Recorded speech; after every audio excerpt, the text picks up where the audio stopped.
Hey folks, this is Eric Walls, field agronomist with SunAg. This week I'm enjoying the comfortability of the air conditioning, but we'll be going out and taking a look at some roots and seeing what the corn rootworm larvae have been doing to them.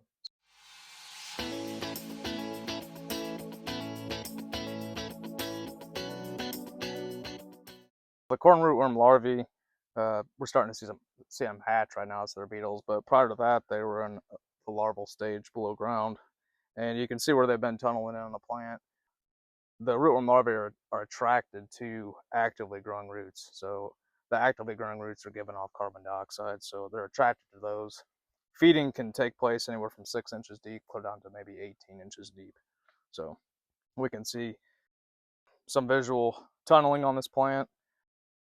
We're going to pull back and actually score some of these as well to see where they would be at, which will help us determine next year if we need to use a rootworm treated corn, if we need to use a soil applied corn, or rotate to another crop.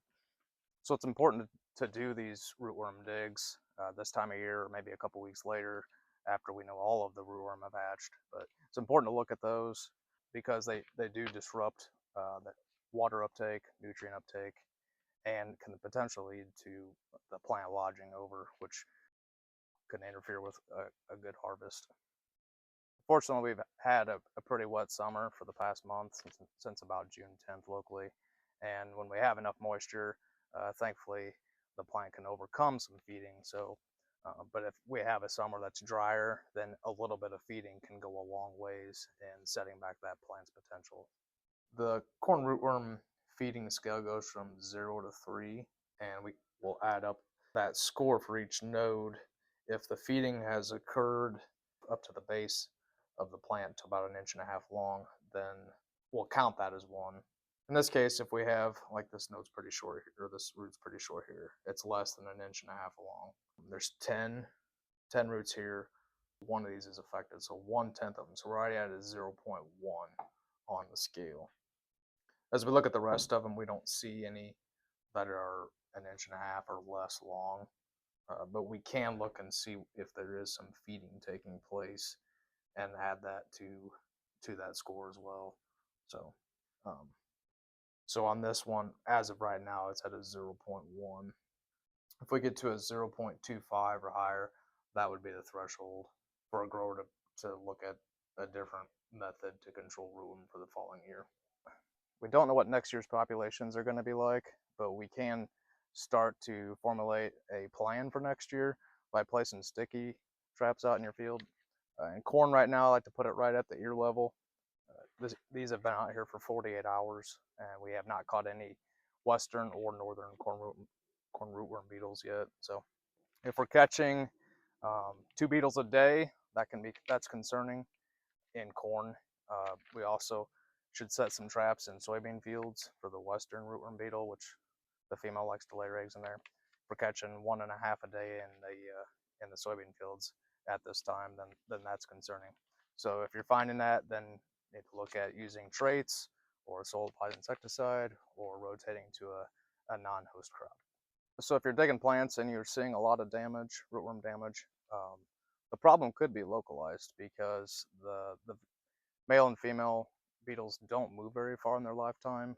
The male beetle may only move about 20 yards a day, whereas the female will move farther, and it's not necessary to look for a mate, but she needs pollen, but she needs that for egg production. So the female species, or the female beetle, may move a little farther.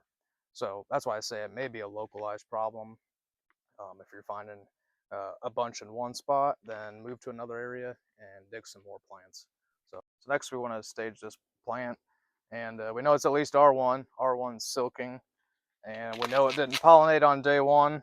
If you watched last week's episode, we know that silks grow about 1.5 inches a day for the first couple days, so these silks are definitely longer than that. But take her off the stalk and carefully pull back some of the green husk, trying not to tear those silks, because what we're looking for is whether those silks are attached or not to that kernel, to the ovule.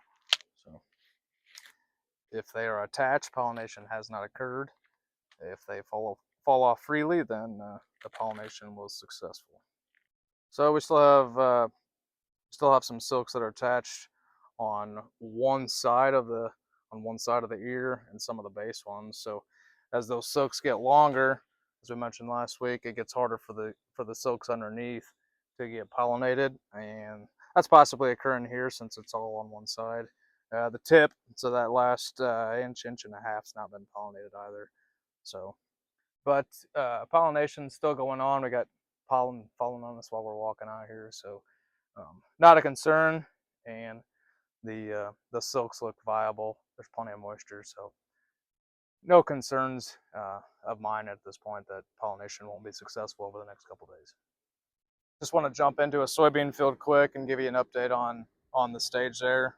So when we're in the reproductive stages and we have flowers or pods, we need to look for the first trifolia that's fully formed.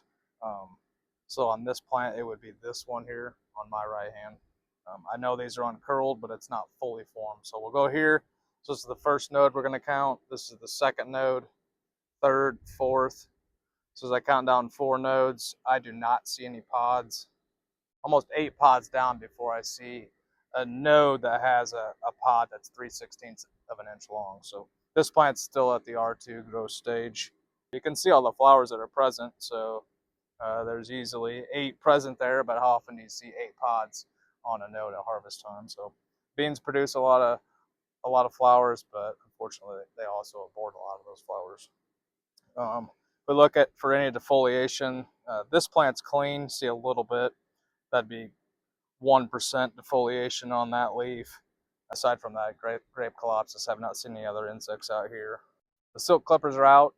Did not see any damage though that would warrant an insecticide at this point.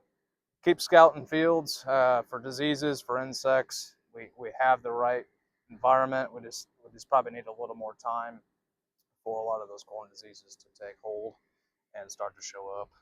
Gray leaf spot so far and the common rust have been the only diseases, foliar diseases that I have found in the El Paso area at this time. So as I wrap up this week's Fieldside Chat, just want to mention that you may see some planes, helicopters, or even drones out there.